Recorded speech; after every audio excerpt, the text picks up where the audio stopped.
अजीब सी बात है कि सोसाइटी जिसमें तरह तरह के लोग रहते हैं, कहीं कोई अमीर तो कोई गरीब, कोई मर्द तो कोई औरत, अलग अलग सकाफतें, अलग रहन सहन, मगर सोचने की बात यह है कि इतनी डाइवर्सिटी के बावजूद ये माशरा किस तरह आपस में जुड़ा रहता है। और इससे बढ़कर ये कि इन सोशल चेंजेस के बावजूद भी ये टूट कर बिखरता नहीं। चेंजेस पॉलिटिकल हों या टेक्नोलॉजिकल, पॉपुलेशन ग्रोथ हो या इकोनॉमिकल क्राइसिस, अगर देखा जाए तो ये सब समाजी निज़ाम के आगे बड़ी रुकावटें हैं। कभी तो यूं लगता है कि सोसाइटी को जोड़ने वाले ये कच्चे धागे कहीं इन तब्दीलियों की ताब ना लाते हुए टूट ना जाएं।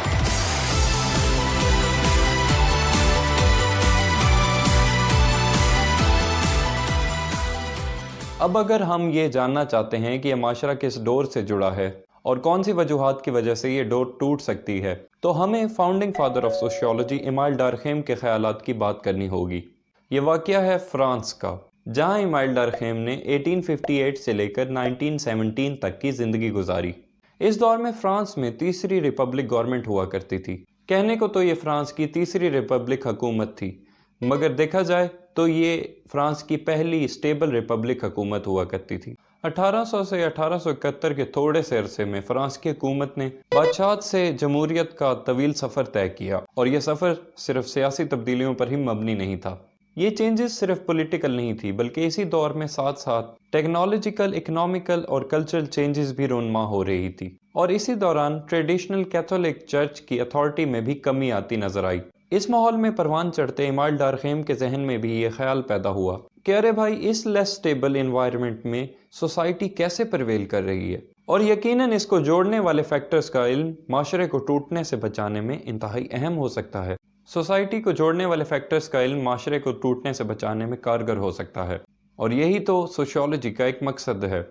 और सोशियोलॉजी से ही हम पता चला सकते हैं कि माशरे में कौन सी चीज़ ठीक से फंक्शन कर रही है और कौन सी नहीं, कौन सी चीज़ें तब्दीलियों का बाइस हैं और इन तब्दीलियों के क्या कॉन्सिक्वेंसेस हैं। डार्खेम के नज़रिए के मुताबिक सोशियोलॉजी की सोसाइटी के लिए वही इंपॉर्टेंस है जो बायोलॉजी की ह्यूमन बॉडी के लिए। डार्खेम ने सोसाइटी को एक ऐसा ऑर्गेनिज्म कंसिडर किया जिसके सारे ऑर्गन मिलकर इसे जिंदा रखने की कोशिश कर रहे हैं। माशरे को समझने की ये अंडरस्टैंडिंग के माशरा मुख्तलिफ स्ट्रक्चर से बना है, और ये स्ट्रक्चर्स कुछ फंक्शन कर रहे हैं, स्ट्रक्चरल फंक्शनलिज्म कहलाता है, जिसका जिक्र हमने एपिसोड 2 में किया था। अब बात यह है कि अगर सोशियोलॉजी एक ट्रू साइंस है तो यकीनन कुछ ऐसे वेल डिफाइंड मेथड्स होने चाहिए जो साइंटिफिक हो, और ऐसे फैक्टर्स जिसमें एम्पिरिकल मेथड्स को प्रायोरिटी दी जाती है। ये सब डार्खेम के काम में नुमाया हैं, और इन मेथड्स की एप्लीकेशन डार्खेम की तहलका खेज किताब में वाज़ेह नजर आती है। और इस किताब का नाम है, जो कि हमारे एपिसोड का नाम भी है, सुसाइड। इस किताब को सोशियोलॉजी की वो पहली किताब भी कंसिडर किया जा सकता है जिसमें स्टैटिस्टिकल मेथड की मदद से सोशल इवेंट्स को अंडरस्टैंड किया गया हो। डार्खेम ही वो पहले सोशियोलॉजिस्ट थे जिन्होंने अपनी स्टडी में इन साइंटिफिक मेथड्स को अप्लाई किया, जो आज सोशियोलॉजी की बुनियाद बने हुए हैं, जिनमें सोशल प्रॉब्लम्स को आइडेंटिफाई करने के बाद वेरिएबल्स को ऑपरेशनलाइज किया जाता है, और मुख्तलिफ इंटेंजिबल कॉन्सेप्ट्स जैसे सोशल सॉलिडरिटी या सोशल इंटीग्रेशन को मेजरेबल एंटिटीज में तब्दील किया जाता है, और इन सब की मेथडोलॉजी डिफाइन की जाती है, जिससे सोशल प्रॉब्लम से रिलेटेड रिजल्ट्स अखज़ किए जाते हैं। लेकिन एक अहम सवाल ये भी है कि अगर सोशियोलॉजी एक साइंस है तो इसमें किस चीज़ को स्टडी किया जाता है। और अपनी किताब रूल्स ऑफ सोशियोलॉजिकल मेथड में डार्खेम ने सोशल फैक्ट को वो ऑब्जेक्ट बताया जिसे सोशियोलॉजी में स्टडी करना चाहिए। और सोशल फैक्ट्स को एक्सप्लेन करते हुए उन्होंने कहा कि social facts thinking, acting and feelings external to individual which are invested with a coercive force by virtue of which they exercise control over them। यानी सोशल फैक्ट्स उन रवैयों, उन एहसासात और उस सोच का नाम है जो सोसाइटी की वजह से हमें परवान चढ़ते हैं। अगर इस डेफिनेशन पे हम गौर करें तो 3 चीज़ें ऐसी हैं जो अहम हैं। पहली तो ये कि सोशल फैक्ट का कॉन्सेप्ट बहुत ही ब्रॉड है। इसमें political system, belief about right and wrong, suicide rate, holiday celebration से लेकर आर्किटेक्चरल स्टाइल तक बहुत सी चीज़ें शामिल हैं। दूसरी चीज़ जो इस डेफिनेशन में काबिल गौर है वो ये कि सोशल फैक्ट यकीनन ऐसी चीज़ें हैं जो इंडिविजुअल से एक्सटर्नल हैं। यहाँ पूछने वाले ऐसे सवालात भी पूछते हैं कि थिंकिंग जैसी चीज़ इंडिविजुअल से एक्सटर्नल कैसे हो सकती है। मगर डार्खेम की यहाँ सोशल लाइफ से मुराद ज़िंदगी का वो हिस्सा है जो मुझसे और आपसे बढ़कर है। मिसाल के तौर पर अगर हम ये सोचें कि ईद या होली पर ये जो हम एक दूसरे को ग्रीटिंग करते हैं, क्या ये आइडिया हमारा अपना है? दरअसल ये एक सोशल फैक्ट है जिसकी एग्जिस्टेंस हमसे एक्सटर्नल है। अगर आप ईद, क्रिसमस या होली सेलिब्रेट करते हैं तो ये बात उस तीसरे फैक्ट की तरफ निशानदही करती है जो इस डेफिनेशन में बहुत अहम है, और वो ये कि सोशल फैक्ट बहुत पावरफुल होते हैं और ये आपको ऐसे काम करने पर मजबूर कर देते हैं जो आप इंडिविजुअली कभी ना करते। इमेजिन करें कि एक हाइपोथेटिकल फैमिली क्रिसमस के मौके पर गिफ्ट्स के लेन देन में बिल्कुल भी इंटरेस्टेड नहीं। उनके पास औरों के लिए गिफ्ट लेने के बजाय बहुत से ऐसे काम हैं जिस पर वो अपना पैसा स्पेंड कर सकें। हालांकि गिफ्टिंग में कोई भी इंटरेस्टेड नहीं, फिर भी क्रिसमस की सुबह सुबह घर में क्रिसमस ट्री नजर आना शुरू हो जाता है और इसके इर्द गिर्द सब लोगों के गिफ्ट्स भी नजर आने लगते हैं। पर ऐसा क्यों है? हो सकता है कि त्योहारों पे लोग एक दूसरे को गिफ्ट्स ना देना चाहते हों, मगर वो ऐसा इस डर से करते हैं कि कहीं और लोग गिफ्ट्स ना दे दें और वो रह ना जाएं। यहाँ फैमिली के अपने पर्सनल बिलीव्स कुछ ज्यादा मैटर नहीं करते, मगर जो बात अहम है वो सोशल फैक्ट की पावर है जो लोगों को अपने पर्सनल बिलीफ से हटकर बिहेव करने के लिए मोटिवेट करती है। अगर ये पावर एक्सटर्नल नहीं तो फिर क्या है? यकीनन ये सोशल फैक्ट्स त्योहारों पे दिए जाने वाले तोहफों पर ही इन्फ्लुएंस नहीं करते, बल्कि इसका दायरा कार जिंदगी के हर मामले पर फैला हुआ है। सोशल फैक्ट्स हमारे लोगों और समाज के साथ रिलेशनशिप को गवर्न करते हैं। सोशल फैक्ट्स की ये पावर हमें हमारे लोगों के साथ रिलेशनशिप और इंटरेक्शन में डिक्टेट करती है, और इनको समझने से ये बात हम जान सकते हैं कि आखिर ये माशरा किस चीज से जुड़ा हुआ है और कौन से फैक्टर इसके सोशल कोहेजन को नुकसान पहुंचाते हैं। इस सवाल के जवाब में जिस सोशल कोहेजन का डरखेम जिक्र करते हैं उसे उन्होंने कोलेक्टिव कॉन्शियसनेस कहा है। Collective consciousness means all the collection of beliefs, morals and ideas that are the social fact in given society। जैसे कि जरूरी नहीं कि हर शख्स त्योहारों पर एक दूसरे को गिफ्ट देना चाह रहा हो, मगर कुछ ऐसे बिलीव्स होते हैं जो माशरे को जोड़े रखते हैं, और ये वो आइडियाज हैं जिन्हें चाहते ना चाहते लोग अपने सोशल इंटरेक्शन में यूज करते हैं, और यही कॉमन कॉन्शियसनेस वजह बनती है कि सोसाइटी आपस में जुड़ी रहती है। मगर ये सोसाइटी अगर एक यकजान जिस्म की तरह काम करती है तो ये मसाइल क्यों पैदा होते हैं? अगर हम इस सोसाइटी को एक जिस्म की मानद कंसिडर करें तो ये डिसफंक्शन दरअसल एक डिजीज है।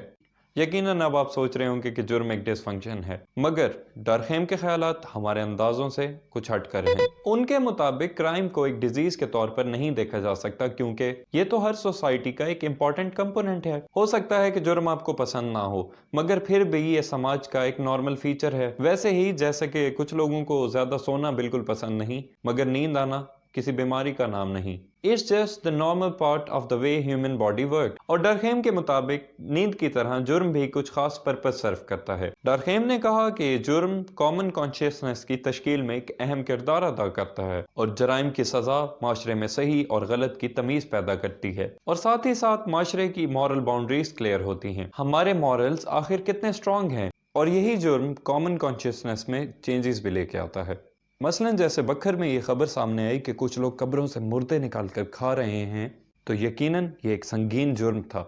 मगर इस संगीन जुर्म का एक फ़ायदा भी हुआ, और वो ये कि इन मसाइल से रिलेटेड कानून साजी शुरू हुई। हाँ, ये बात तो कंफर्म है कि ज़रूरत से ज़्यादा डिसफंक्शन सोशल ऑर्डर के लिए प्रॉब्लम्स पैदा करता है, जैसे 18 घंटे की नींद इंसानी जिस्म के लिए नुकसान का बायस है। डरखेम के मुताबिक सोशल डिसफंक्शन वो चीज़ है जो समाज के स्मूथली फंक्शन में इंटरप्शन पैदा करता है, और क्योंकि Durkheim structural functionalism school of thought से बिलोंग करते हैं, उनके मुताबिक सोशल ऑर्गन में डिसफंक्शनिंग की वजह सोशल ऑर्गन में किसी न किसी प्रॉब्लम का पता देती है, और डरखेम ने इस आइडिया को अपनी किताब सुसाइड में अप्लाई किया। बज़ाहिर तो लगता है कि सुसाइड एक पर्सनल प्रॉब्लम है और इसका सोसाइटी से क्या ताल्लुक, मगर हकीकत में सुसाइड का सोशल ऑर्गन के साथ गहरा ताल्लुक है, और उन्होंने सुसाइड की वजह सोशल ऑर्गन में डिसफंक्शनिंग को बताया, और वो डिसफंक्शनिंग थी लैक ऑफ सोशल इंटीग्रेशन। 19वीं सदी में डरखेम ने जब यूरोप में बढ़ते हुए सुसाइड रेट का स्टेटिस्टिकल एनालिसिस किया, उन्होंने नोट किया कि सुसाइड की बढ़ती हुई शरह और ट्रेडिशनल से मॉडर्न सोसाइटी में सोशल चेंज का एक